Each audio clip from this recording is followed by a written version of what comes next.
So for those of you who don't know, I actually grew up in a really small town called Hanford, California. And it's in the Central Valley of California, really conservative, lots of dairies, lots of prisons. It's very quaint. People do cow tipping, like it's that rural, I'm not even kidding. Yeah, see? I grew up like on the left there, no. Just kidding. But Hanford was a really small town to grow up in, very conservative. I came from a very conservative family. My mom and my dad have been happily married for over 30 years. So thankful to have them. And growing up, as you can see, I was an only child, so I loved it that way. I got all the Christmas gifts every Christmas. It's exactly how I anticipated it.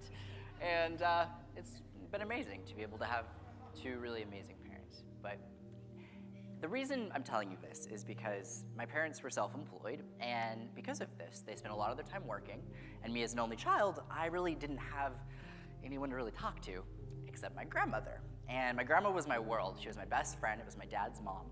And she'd pick me up after school, and we'd work on homework together and watch tennis games like two little old ladies, and it was a lot.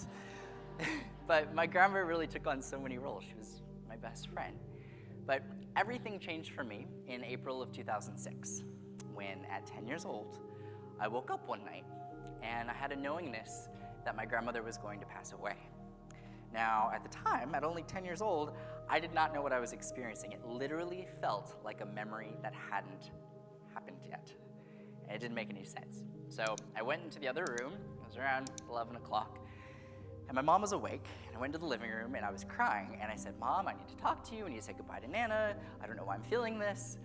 And as she was trying to provide some reassurance, her phone rang. And she said, "Hold on." And she picked it up. And it was my dad on the other end. And immediately when I saw that, when I saw it come up on the screen, I knew what was about to happen. My dad had just gotten news that my grandmother had died. And he was calling my mom to tell her, and my mom put the phone down, and she was in complete shock because a couple seconds prior, was like, "We have to say goodbye, we have to say goodbye. I don't know how I know this, but we have to say goodbye." Well, in the days that followed, another really strange thing happened. I didn't initially think of that as really anything particularly profound. I was 10 years old, thought maybe it was a coincidence. But in the days that followed, I noticed something really unique.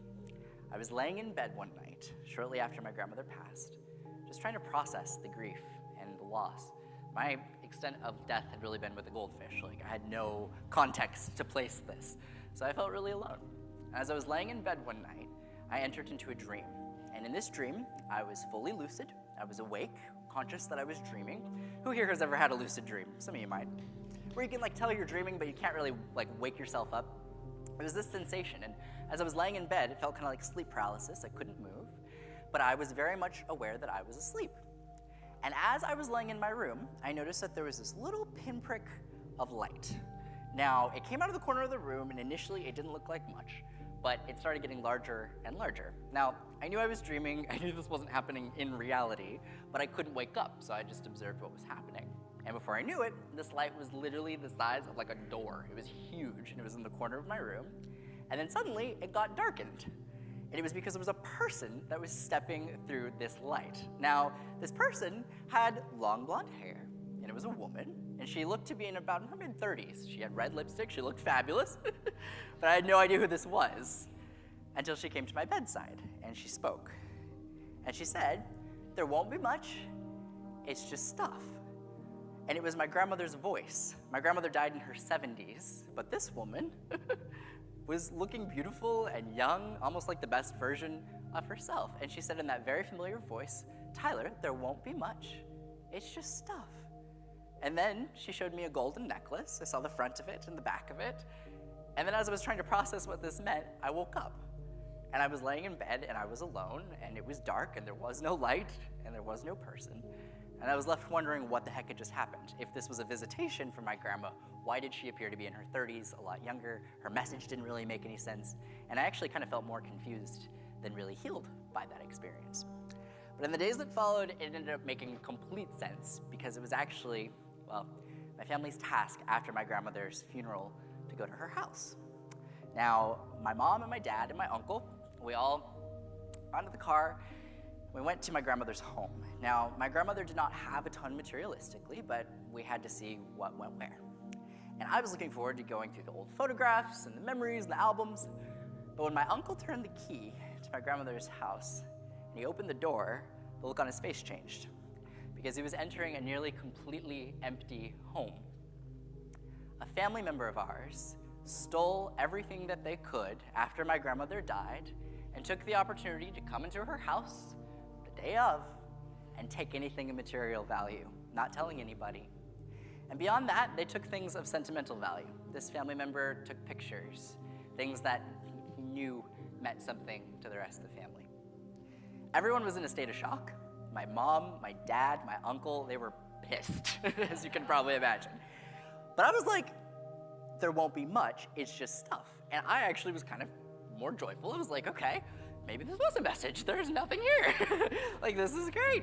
But I just didn't really, again, at 10 years old, couldn't place the experience. Until my uncle said that he had found a box underneath my grandmother's bed. Now, the person who stole my grandmother's objects forgot to look under her bed. And this isn't the box. But when my uncle came down the hall, he showed me the box, and when he opened it, the only object in it was this, which is the golden necklace my grandmother had showed me. So I immediately was like, I called dibs, this is mine, I saw it first, and I swear to God, that's why I have this. This is the only thing I have of my grandmother's to this day. But as time went on, I really grew to learn that this represented the intangible connection I have to my grandmother. And furthermore, as I got older, I realized that it represents the intangible connection we have to our loved ones. For as much as my grandmother taught me, we did homework together, she taught me how to read and how to write and how to do math, her parting lesson to me was one of the most valuable, that it's just stuff. And that experience really gave me an insight into the importance of valuing experiences and making memories versus really hoarding things. It's very easy in this life to become materialistic or to want to get more and more and more. But my grandmother showed me that it's just stuff and that the experiences and the memories are all we truly take with us. And in that way, I learned it's just stuff. So thank you guys. All right. Hey everyone, if you would like to be a part of a live group reading, consider joining my membership site, The Collective, on the Fireside app. Each week of the month, I do a live group reading or a private reading giveaway.